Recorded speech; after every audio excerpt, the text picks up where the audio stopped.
tutorial. So ito nga yung makina na pinasilip ko sa inyo na sa kayo ang pinaghuhusga ko kung talagang mapapansin nyo, kung talagang brand new, dahil doon sa mga spotted ng kalawang at corrosion. Yan, hanggang doon sa baba.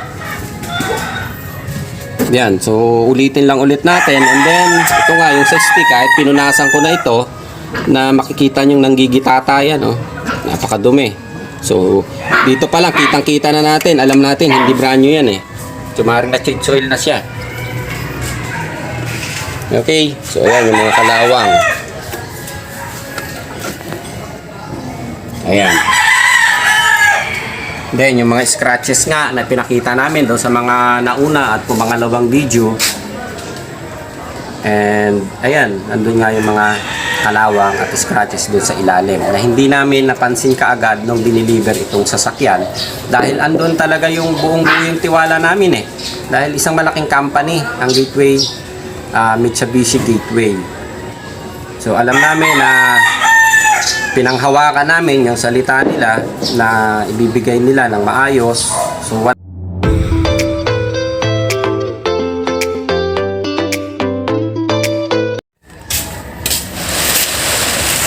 okay, good morning!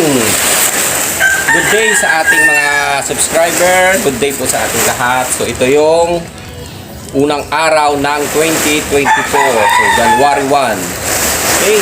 So, sasalubungin natin ng masaya at masagana ang ating January and ang 2024. Ayan. So, ilalabas muna namin itong sasakyan dahil mamaya may event kami dito.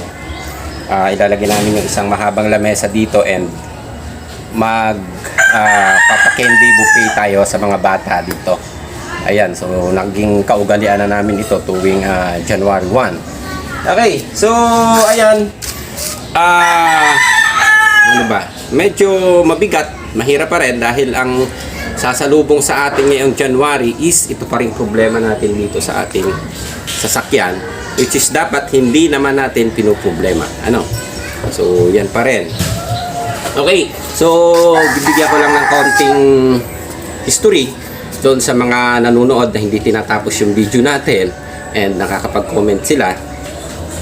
So, unang labas natin ng sasakyan is August 12. So, birthday ko yon, August 12. Nilabas namin sa Evolander Taytay, Mitsubishi. And 3 weeks, nagamit namin yung sasakyan. Then, nung pumasok yung 1,000 kilometers na natakbo natin, is pina-preventive maintenance na natin sa Mitsubishi Gateway Fairview. Ayan. So, doon nag-umpisa yung ating Kalbaryo no. Ayan.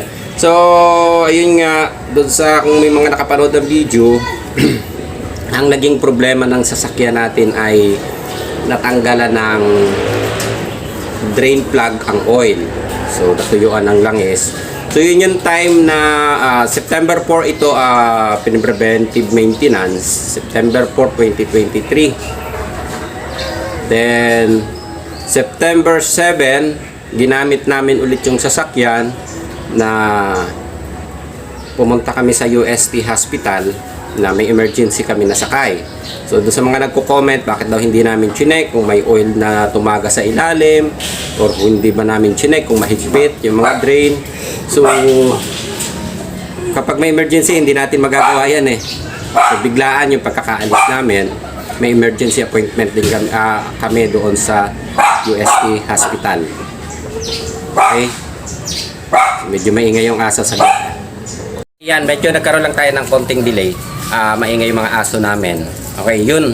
So, ito yung history nga na sinasabi ko sa inyo is ginamit namin yung sasakyan September 7 dahil may emergency kami na dinala sa ospital. So, doon sa mga nagsasabi bakit hindi namin i-chinek yung sasakyan. So, ang sasakyan po ay galing na ng kasa mismo. Pina-preventive maintenance na natin. And nung time na yan is may emergency nga kami. And syempre, andoon yung buong-buo yung tiwala natin doon sa Gateway Fairview na nag-preventive maintenance ng ating sasakyan. So, ang mindset natin is hindi magkakaroon ng aberya ang sasakyan dahil dinala natin sa kasa. Ayan. So ayun yung nangyari, na natanggal nga yung drain ng oil. And ang pinakamasakit nito doon sa nangyari sa amin, wala kaming makuhang emergency or response kaagad doon sa Mitsubishi. Wala tayong matawagan, walang hotline na pwedeng tumulong o sumuporta sa atin doon sa nangyaring problema. So hindi sila sumasagot sa mga tawag. So ayan, so yung sasakyan kasi pinark namin ito doon sa malapit sa UST, pero hindi ko iniwan yung sasakyan, nandun din ako, and may parking ticket kami diyan na kay standby lang ako habang hinihintay ko nga yung emergency natin. Ayan. Okay yan, so hindi ko iniwan yung sasakyan na yan hanggang sa makabalik sila. And nung umalis na kami dyan, siguro mga around 5 o'clock ang hapon, 5:30. So hindi ko matansya ang oras pero alam ko mga 5 to 5:30 na yan. So sa Laong Laan, doon nakapansin ko na nagkaroon ng check engine yung sasakyan, and kakaiba ang tunog nung andar ng makina. So kailangan kong mag-emergency hazard. So yun naman talagang dapat sigurong gawin. So nag-emergency hazard lang ako nung sasakyan, then yun nga, namatay ang makina. So hindi ako pwedeng basta huminto o tumigil doon sa gitna ng kalye ng Laong Laan dahil malalaki ang truck. So hindi ko rin pwedeng pababain yung mga pasahero natin dahil baka maaksidente, masabitan ng mga truck. So ang ginawa ko, unti-unti kong tinatapakan lang yung brake habang patay yung makina, and syempre ang ano ko is mailagay sa safety yung mga pasahero, yung sakay ko at yung sasakyan natin. So in-start ko ulit yung sasakyan, umandar naman siya, and lumalabas nga yung check engine. So siguro mga 500 o less than 500 meters ang layo ko na sa stoplight ng Laong Laan at Dangwa. So pinilit kong maitabi muna para makapunta kami doon sa safe na lugar. Ayan. So nung naitabi nga namin doon sa safe na lugar, doon sa may Dangwa, so doon lang namin napansin, sabi ko, bakit walang langis? So yun nga yung nandun sa video, walang langis yung sasakyan. So hinahanap natin kung ano naging problema. So yun nga, nakita natin, walang takip yung drain plug. So maaaring tumalsik, maaaring maluwag yung pagkakakabit nung nag-preventive maintenance, hindi siya nahigpitan ng mabuti. And ayan, kasi kapag nag-change oil tayo, kahit nga yung motor yan yung unang hinihigpitan natin kapag mag-change oil tayo. So hindi yan basta matatanggal, o hindi yan tatanggal kahit pumutok ang makina niyan, hindi natatanggal ang drain plug kung maayos yung pagkakakabit. Okay, so yun nga yung isang pinagpapasalamat ko din nga sa Diyos, na ang driver nung sasakyan nung time na nagka-aberya yan is ako mismo ang nagdadrive, hindi yung mga anak ko na syempre mga bagong nagdadrive pa lang, baka hindi nila alam kung anong gagawin nila pag namatay yung makina, kung hihinto ba sila, bababa sila, so maaaring mag-cause ng aksidente. Ayun, so ayun nga, naitabi natin, nagkaroon ng, nalagyan natin ng langis, and humihingi kami ng response o tumatawag kami sa Mitsubishi hotline na wala namang sumasagot, walang nagre-response, at wala tayong makukuhang tulong. So yun yata ang dapat baguhin. At sa mga ganitong problema, pag bumili ka ng bagong sasakyan, dapat meron silang emergency response na 24 hours na tutulong sa inyo. Hindi na. Ang naging rason na lang yata is maibenta yung sasakyan, bahala ka na pagkatapos. So dalhin mo na lang sa kasa kung may problema. So dun sa mga issue na ganyan, so yun yata yung wala. Nagtataka lang ako bakit sa akin pa talaga tumapat yung ganung problema.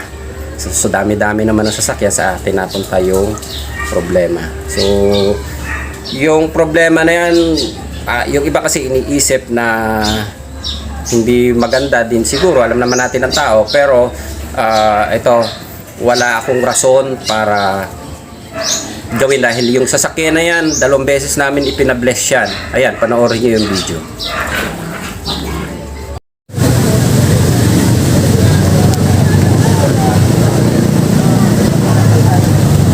The Lord who made heaven and earth, blessed be the name of the Lord now and forever. Loving Father, we ask you to cherish and reinforce your blessing upon this car and those who are riding this car. May they be safe from all harm. May you send your holy angels to guard and guide them along the way, so that they may reach their destination safely and with joy. whether they go to work or to relaxation. Make them feel your abiding presence so that they may be protected from all harm. We ask this through Christ our Lord. Amen. Our Father, who art in heaven, hallowed be thy name. Thy kingdom come, thy will Na namin yan dito sa simbahan, kaya mabigat na mabigat sa kalooban namin na iwanan yung sasakyan or ibalik. Kasi alam naman natin yung sasakyan na natuyo ng langis is magiging ano na natin to eh. Cargo na natin yan hanggang matapos yung hanggang taon. matapos ang taon o matapos o 5 taon na gagamitin natin is alam natin na magpapasira-sira na lang yan eh. So siguro lahat ng mekaniko masasagot yan. Ang sasakyan once na matuyuan ng langis, papunta na sa pasira ang makina. So yun nga yung pinilit natin na mapapalitan ng bago. So hindi na namin i-complain talaga ito sa DTI. Sa kanila na, direct na kami na nagsabi sa kanila. So halos umabot lang 3 weeks bago sila nagkaroon talaga ng response sa amin. Nag-email kami kay Mitsubishi Philippines. Wala rin silang maayos na response sa amin or hindi sila talaga sumagot sa amin. So sumagot lang sila nung nag-upload kami ng video na hindi kami inasikaso. So yan naman talaga ang totoo. So 3-4 weeks na nakahang kami, hindi namin alam kung ano ang final na ididesisyon nila doon sa sasakyan natin. And ayan, so dinesisyon nga nila na papalitan nila ng sasakyan. Saka pa lang sila nag-decide na asikasuhin nila. So tumagal yung paghihintay natin from September 7 hanggang December 15. So ang hiniling nga lang natin doon sa Mitsubishi Gateway, sana i-adjust nila yung pagbabayad namin sa East-West and ayusin nila yung isettle ng maayos yung bayarin namin doon sa bangko para kasi yung unang sasakyan is under ng Evolander Taytay. So isa pa yan wala ring response na binigay ng maayos tong Evolander Taytay na ni isa na email o hindi man lang nag-email o wala man lang manager na tumawag sa atin. So ang nagiging coordinator lang nila is yung ahente na dati kong kasama sa trabaho. So siya lang nakakausap ko which is hindi naman final ang sinasabi niya sa amin or haka-haka niya lang o kwento niya lang. So hindi ko alam, wala kaming pinanghawakan kay Evolander. Ayan, so yun yung isang napakasakit. Then naipit kami doon sa dalawang malaking company na yan, si Evolander and si Mitsubishi Gateway, na kami ang nagsasuffer ng problema. Follow up kami kay Evolander, follow up kami kay Gateway. So wala silang maayos na response. And then yun nga, nung in-upload natin yung video, saka lang sila sumagot, si Gateway and si Mitsubishi Motor Philippines, doon sa problema natin. So ayan na, December 15, pinalitan nila yung sasakyan, i-deliver sa amin mga 5 to 5:30 na ng hapon. So hindi ko na in-inspection talaga yung sasakyan pagdating dito kasi yung time na yan, busy rin ako dito sa bodega namin, busy rin ako dun sa mga customer namin, nasa opisina din kami, may trabaho kami. So iginaranti naman nila na brand new yung ipapadala nilang sasakyan, kaya sabi ko sige, okay na yan. Yung mga lapses namin o yung binayaran namin sa bangko na 3 buwan na hindi naman namin nagamit ang sasakyan, sabi ko okay na yan, kalimutan na natin, move on na tayo. So yun yung sinabi ko sa mga anak ko at sa partner ko, move on na tayo dyan para pagdating ng 2024 is maayos na tayo, wala na tayong problema. Ang puproblemahin na lang natin is yung bangko. So kinalimutan na namin yon, ayaw na namin ng stress pagdating ng 2024. Kaya sabi ko, sagutin na natin yan, okay na yan. Wala nang problema, wala na, hindi tayo manghihingi ng kahit na anong danyos o delay or yung lapse do sa yung loss natin do sa bangko na binayaran ng 3 buwan na hindi natin nagamit ang sasakyan. So bali wala na yan, basta iayos na lang. So pumirma na kami ng deductil at saka yung contract sa kanila, which is hindi ko nga na-check yung sasakyan dahil gabi na. So ang nakita ko lang is itong kabuwang appearance dahil black yung sasakyan natin, yung mga scratches in kalawang doon sa ilalim, yan yung hindi namin napansin kaagad. And doon sa loob ng makina nga, na may mga corrosion. Kapag gabi, hindi natin talaga makikita yan mapwera kung araw. So, dahil nga black, yung mga guhit or scratches na yan, hindi yan basta mapapansin sa gabi Kahit nga araw, hindi mo siya basta mapapansin pagka black ang sasakyan mo. Yun. Siyempre, nagtiwala tayo Kaya nga. So, yun yung isang isa buong-buo na ibinalik namin yung tiwala namin kay Gateway Motors at sa Mitsubishi Motors Philippines na ibibigay nila ng maayos kasi problema na nga yun nga yung kinukomplain natin na naging problema na. So kung mapapansin nyo yung sasakyan doon sa nilabas kong video na yan, napakalinis ng makina, maayos na maayos compared doon sa makina nung ibinigay nila sa amin at saka yung mga scratches. So 3 weeks pa lang yung sasakyan na yan, napakaayos naman, wala naman kami nakitang kalawang doon. Ako naman naglilinis talaga, wala kami nakitang mga scratches. Kahit nung iniwan namin yung sasakyan doon, wala naman sila nakitang mga damages na iba, scratches. Wala. So makina malinis, maayos nung iniwan namin sa kanila at saka nung bago natin preventive maintenance. So ayan. So, maghihintay ulit tayo ngayon ng hanggang January 5 bago sila umaksyon. Actually, sa sobrang gulo na ng utak namin ng time na yan, kami na mismo, kaya may nagamit namin itong sasakyan 2 beses papunta pabalik ng Laguna. So tumakbo kami mismo doon sa planta. So unang takbo namin is umabot na ng 3 o'clock, so hindi kami in-entertain. Then kinabukasan, bumalik ulit kami. So ayun, hindi na rin kami accept. So actually, ang sabi ko, Ibulander, pero pagdating namin doon, alam nila na Gateway Motors Philippines yung problema. So hindi kami pinapasok sa loob, sinalubong na kami nung manager doon. Sa labas na lang kami kinausap at hindi kami pinatuloy. So wala daw silang facilities doon para i-check kung talagang brand new yung sasakyan na ibinigay sa atin ng Gateway Motors. Ayan. So yun yung time na, ayan, may video pala kami nito panoorin. Tayo. Okay, nandito tayo sa planta ng Mitsubishi. Ayan ang Mitsubishi. So galing na tayo dito kahapon. And hindi tayo na-entertain kasi dumating tayo 3:30, wala na daw mag-i-entertain sa atin. So ang concern natin yung pa rin diniretso na natin dito yung complaint natin para maipakita kung brand new ba talaga itong nakuha nating sasakyan. So yun lang naman ang aalamin natin kasi hindi namin talaga matanggap na ganito yung sasakyan na sasabihin nilang brand new. Ayan. So papasok tayo dito tayo tinuro kahapon ng guard. Hindi ko alam kung pwede tayo mag-video sa loob. Baka hindi. Baka bawal, pero tingnan natin. Mamaya na. Okay, so pinending tayo dito sa harap ng gate. So hindi pa tayo pinapasok. Ayan, naka-waiting tayo. Hindi ko alam kung pwede tayo mag-video mamaya sa loob Pero sana makuna natin habang ini-inspection para maging fair naman yung sinasabi natin. So, sila mismo ang makakasaksi sa sinasabi natin na problema na luma yung sasakyan. Okay, so mamaya ulit. Pinending pa ulit kami dito kasi pinababalik kami ng Gateway Fairview. Actually, ang sinabi ko nga Ebulander Ebulander ang sabi ko, pero galing naman talaga kay Ebulander to. Pero alam nila kagad doon, galing kay Gateway ang complaint. So nakatimbre na kami dito. Ibig sabihin na itimbre na dito sa planta na darating kami. Diba? Pinapupunta na tayo ng Gateway. So, nababalik tayo ng Gateway para doon i-inspection.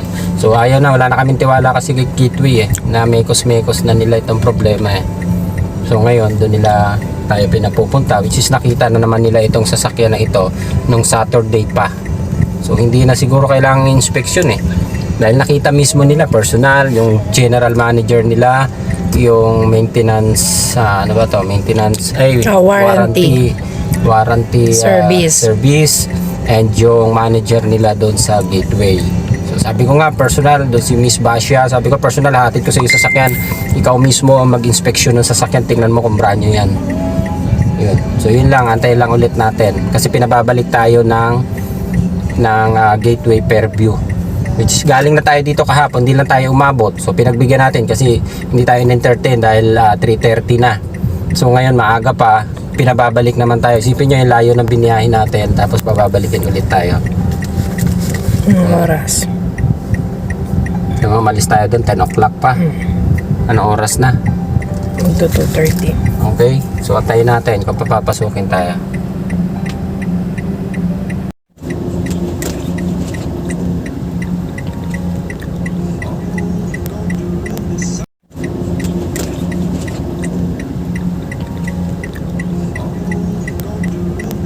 Okay, so hindi na kami pinapasok sa loob. Dito pala sa gate hinarang na kami. So ayan, so hindi daw allowed to, hindi daw pwede inspection dito sa loob. Hindi rin tayo pwede maghain ng complaint, kundi pinababalik tayo sa Gateway. So doon pa rin i-mekos-mekos yung pag-uusap. Okay? Ayan, so tapusin na lang muna natin dito yung video natin. So in short, sayang yung 2 araw naming pabalik-balik dito na walang nangyari. Ayan, actually kanina 10 minutes before bago kami makarating dito is tumawag yung gateway, tumawag, no? Ay, ID ko pala. Okay, atras mo na ako.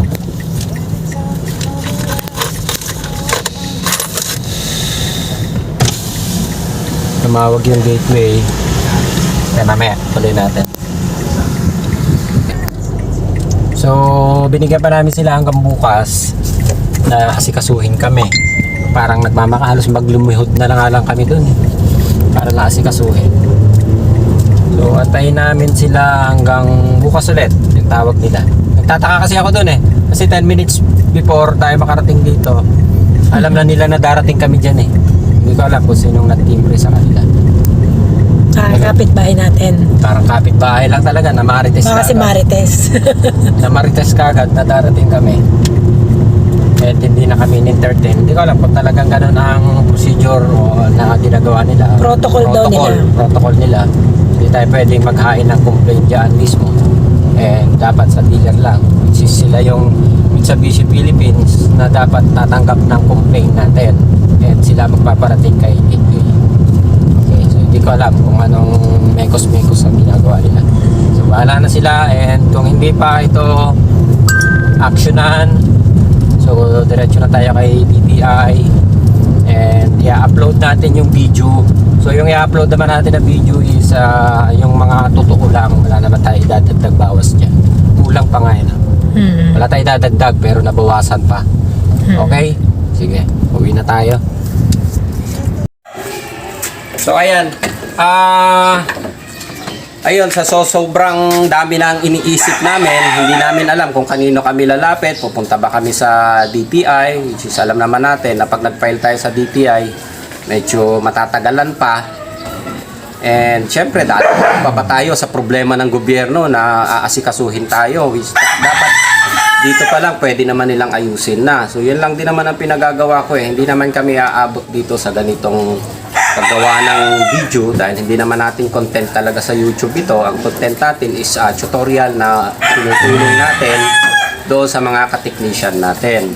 So napadagdag lang itong ganitong tutorial. So ito nga yung makina na pinasilip ko sa inyo na sa kayo ang pinaghuhusga ko kung talagang mapapansin nyo, kung talagang brand new, dahil doon sa mga spotted ng kalawang at corrosion, yan hanggang doon sa baba. Yan, so ulitin lang ulit natin, and then ito nga yung sa stick, kahit pinunasan ko na ito, na makikita nyo nanggigitata yan, napakadumi. So dito pa lang kitang kita na natin, alam natin hindi brand new yan Tumaring na change oil na siya.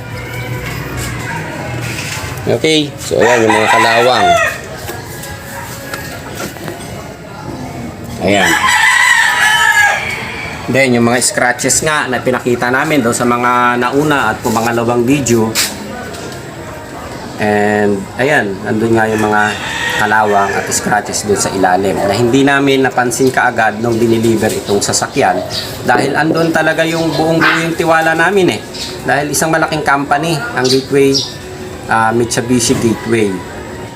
So alam namin na pinanghawakan namin yung salita nila na ibibigay nila ng maayos So wala na eh. Sabi nila hindi daw nila masasagot yung mga buwan na hindi natin nabayaran. Wala din silang danyos na maibabayad sa atin dahil ang sinasabi nila gumastos na rin daw sila doon sa sasakyan. So sa amin naman, makikita nyo doon sa unang video na talagang yung abala namin, yung sakripisyo namin doon sa araw-araw na wala kaming sasakyan, na pumapasok yung mga anak namin. So yun, hindi na namin hinabol yun eh, dahil ang gusto nga lang talaga namin pagpasok ng 2024, wala kaming ibang puproblemahin. Ang puproblemahin na lang namin is kung paano babayaran sa East West at paano isi-settle yung nagmaayos doon sa East West. So sa East West hindi pa rin maayos dahil under Ebolander pa yung ating dealer na napunta kay Gateway, ang dealer. So hindi pa namin alam kung papaano yan. Wala silang sinasabi sa amin, wala rin ini-email. Hindi rin namin maitanong sa kanila dahil wala silang isinasagot sa amin na maayos. Yun. So, ano pa bang kulang natin na yun? So, gusto lang namin. Binahagi ko lang sa inyo. Kayo nang bahalang humusga kung ano ba yung pagkukulang namin. So, sa tingin ko, wala kaming naging pagkukulang eh. Kung nagkaroon man kami ng pagkukulang, hindi kami naging wais o hindi kami humingi ng sobra-sobra din sa kanila.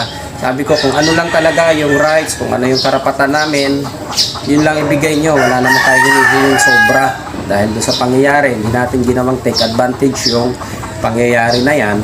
So, nailabas lang din namin sa video dahil sa sobrang dismaya na namin sa nangyayari, na ayaw namin kasi ng problema. Kaya nga tayo kumuha ng brand new car para wala tayong isiping problema.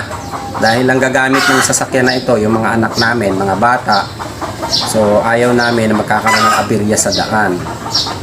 Ayan. Okay. So, wala na yata. Ang hiling ko lang din sana asikasuhin nila ng maayos ito.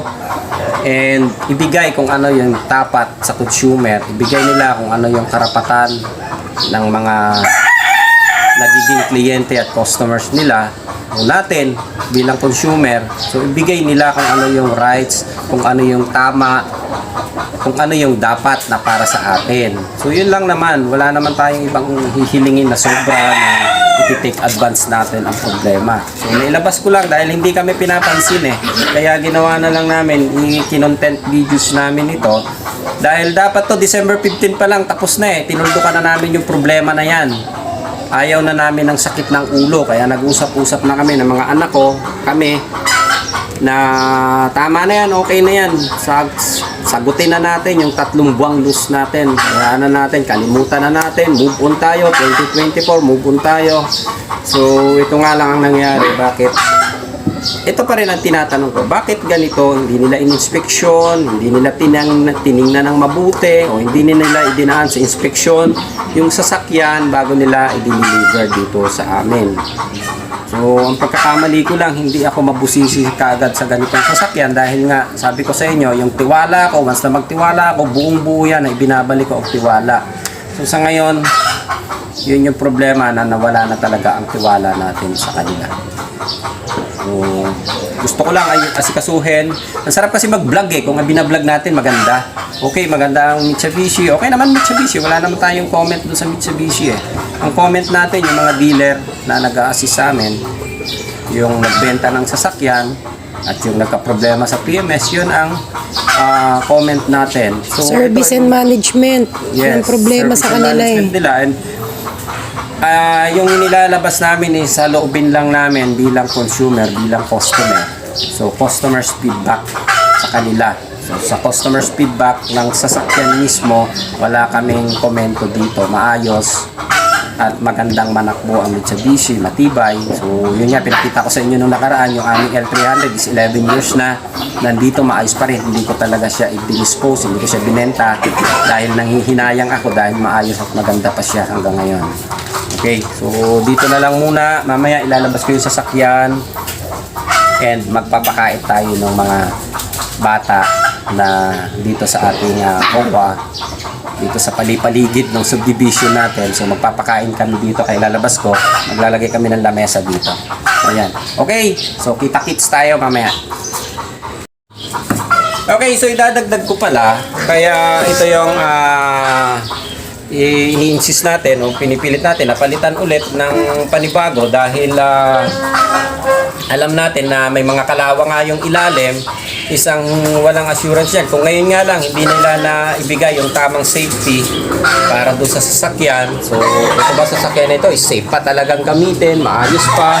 So, maaari sasabihin nila maayos dahil ayaw nilang palitan. Pero sa nakita nyo, yung mga kalawang sa ilalim, so, sa makina, hindi tayo sigurado kung ano ba ang kondisyon talaga ng makina, maayos ba talaga siya, na alam natin na nagamit na yung sasakyan. So, nang dumating pala ito dito, correct natin, nasa 46 kilometers na ito nung ma-deliver nila dito sa amin, na napansin ko nga nung kinabukasan na namin napansin na may mga kalawang, and yung gulong mismo na napansin namin isa hindi na siya ganun ka, kung brand new hindi naman ganyan So mapapansin namin na gasgas na din talaga pati yung gulong, which is nagamit na. So doon sa mga comment na binabasa ko, maaaring ito daw sasakyan na ito ay ginamit na test driving or display mall or tawag dito,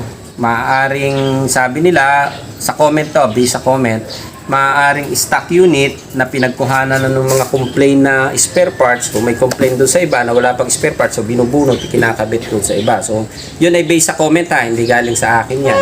Binasa ko lang doon sa comment. And yung mga kalawang daw na sinasabi din nga nila is dahil daw doon sa mga moist, dahil nakatambak. Pero yung sa makina at doon sa ibang spare parts, hindi talaga yan normal or hindi ganyan ang itsura dahil yung iniwan namin na sasakyan talaga makinis na makinis yan. Makina, pati mga tornilyo, maayos, malinis. Wala kami nakitang spot ng kalawang. Yung doon sa rotor naman ng brake natin, normal talaga na nagkakalawang yan dahil bakal yan Pero yung gasgas ng gulong at kanong mismong rotor o yung brake natin, hindi yun normal. So halatang halata natin na gamit na yung sasakyan. Yun. So yun lang naman, yun din ang nakita lang natin. So yung ibang comment diyan na yung sinabi natin is based dun sa mga comment na nabasa natin. Okay, so okay na. Ilalabas ko na yung sasakyan. So, natawanan mo ko So kusinero tayo. Magpiprepare tayo ng mga hotdog, marshmallow, stapegi, no, spaghetti. So, magpapakain tayo ng mga bata sa labas mamaya. 3:30. Yun. So, ito ay aming nakaugalian na tuwing January 1. Okay. So, mamaya doon tayo sa labas, ha? Uy, kayo na magluto nito. Ito na yung nakaprepare natin na pagkain para doon sa mga bata na pupunta dito. So, ayan. So, prepare ng aming yun. And nandun sa loob. Saan? Easy. Hi! Okay. So, Happy New Year na lang po ulit sa Mitsubishi Motors, sa Mitsubishi Gateway Fairview, kay Evolander, kay S2S. So, Happy New Year po sa inyong lahat. And more sales to come ngayong darating na 2024. So, start na tayo. 3:30, hihintay na lang natin yung mga bata na pumunta dito. Ayos! Okay!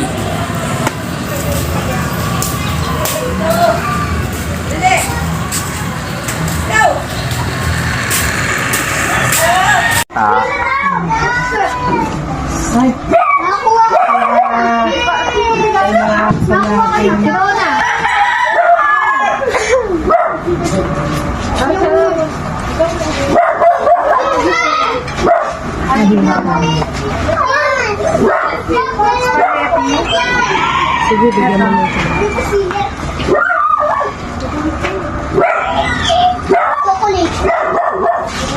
Wait lang. Sino? Chocolate.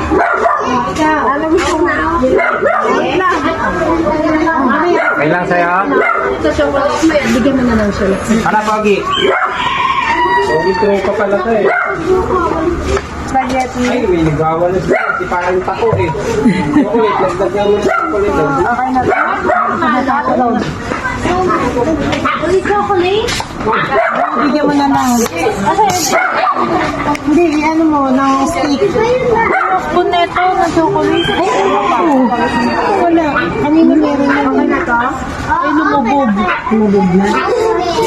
Spaghetti pa, ate.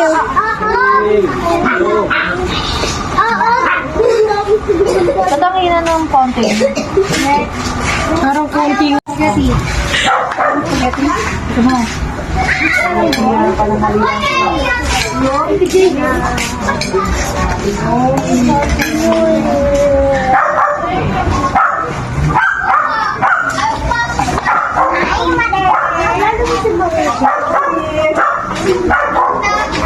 Halo.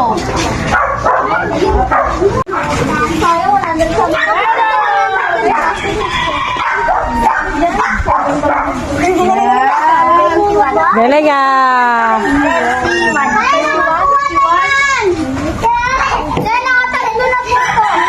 Sige lang, sige lang.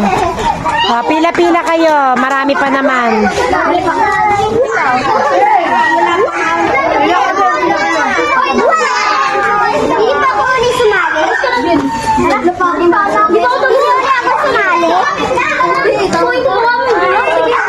Baka yan hindi pa kumakain, ah. Ay, si tatay, bigyan mo yung spaghetti, oh.